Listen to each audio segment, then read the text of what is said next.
and welcome to the New Zealand Fantasy Football Federation Association Alliance Week 8 recap. And what a couple of weeks it has been.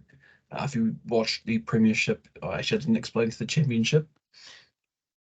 Uh, but the reason there was no Week 7 recap is because I ran the Auckland Half Marathon with my brother Samuel and our father Tony on the weekend. So we were hanging out with my dad pretty much Friday, Saturday, Sunday. And then Sunday I was wrecked. There was absolutely no chance I was doing a recap. So we're here 2 weeks later since the last recap, and what a 2 weeks it has been.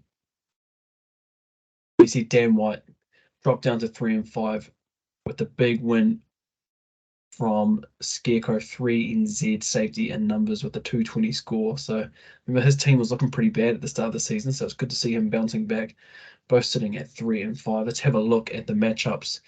Mahomes scoring like trash, but when you have Eckler, ETN, CeeDee Lamb, Mark Andrews, it doesn't really matter.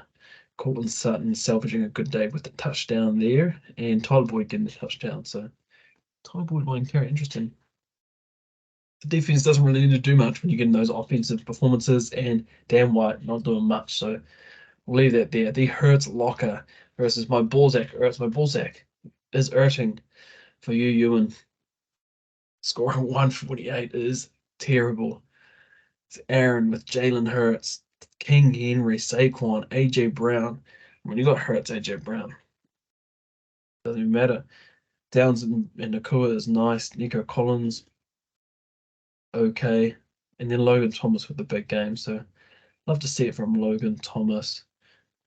Jerome Ford with an average day. Actually, extremely average. That's disappointing. But enough to get the win. There's literally nothing to see on Ewan's team for this week because Lamar absolutely caked it, but still won the game, which is annoying. Oh, San Francisco 69er.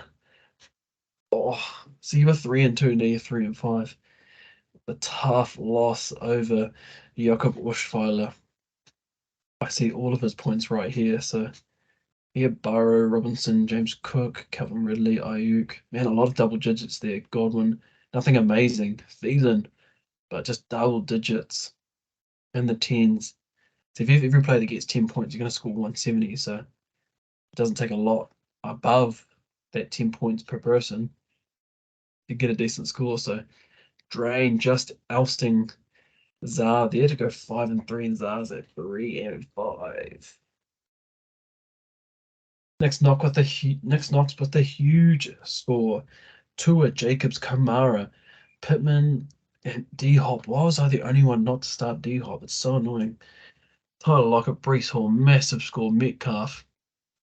What a team. Somehow you're 3 and 5.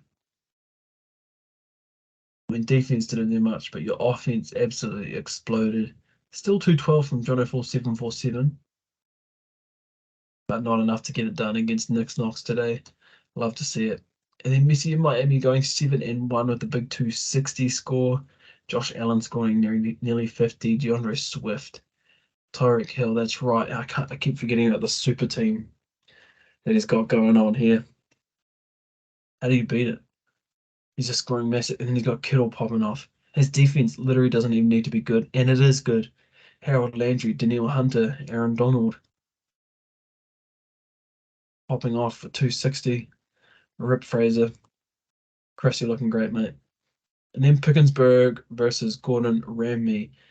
Rip losing Cousins. That sucks really bad because he's been going well. You did have Gus Bus go big for you. Hollywood Brown, Edison, Kelsey with the mediocre game for Kelsey, but that's still good for any other player. And then Mike Evans rescuing the game with a trash time touchdown, which we all love to see. And then Kendricks, Quincy Williams on the and Sam Hubbard on the other side of it. So getting a nice win over Max there. Max just falling a wee bit short. If we did get the big game from Jameer Gibbs, Stevenson stanking up the team. Ingram, Kareem Hunt. Just a bit lacking on the defensive side. So unlucky there, Max. Let's have a look at the standings. We've got Chris at 7-1. And then 2, 5, and 3, and then so I've only got 3 teams with a winning record. All the other teams that have either have an even record or a losing record. So not a single team is out of it yet. You guys need to get trading. Let's actually have a quick look and see what's happened here. Aaron Cooper, Aaron Jones for Joe Mixon, Christian Kirk. Yeah, I think that's pretty fair on both sides. I don't think anyone is losing there. Probably like the Mixon side slightly better, but Cooper and Jones, when they pop off, they can go massive. So I like the upside of that better, but probably the reliability of that side better. So we'll see how that fares across the season. Also had George Kittle for AJ Dillon, Greg Rousseau. That is just horrific. Why would you give up George Kittle for these scraps? That's bad from you, Czar. Can't believe you didn't ask me. That's absolutely terrible. The upside of Kittle is too massive to only get this in return. So yeah, I've only had 2 trades in the last 2 weeks, guys. So now is the time. Now is the time to get trading. Because if you aren't trading, you are not trying. Like, what have you got to lose? If you're Jono 4747, what have you got to lose here? You're in 10th place. There's no relegation. We're not going to boot you out. So get trading. The worst thing is that can happen is that you finish 3-11. That's the worst thing. You're already sitting there now at the moment, so you may as well try and make something happen. There's only 6 games left. Try and manufacture those wins and get yourself up into the hunt for the championship. You only have to make the top 6. That's all you have to do. Make the top 6, and then you never know what can happen in the playoffs. So yeah, good luck to everyone, and we'll see you all next week.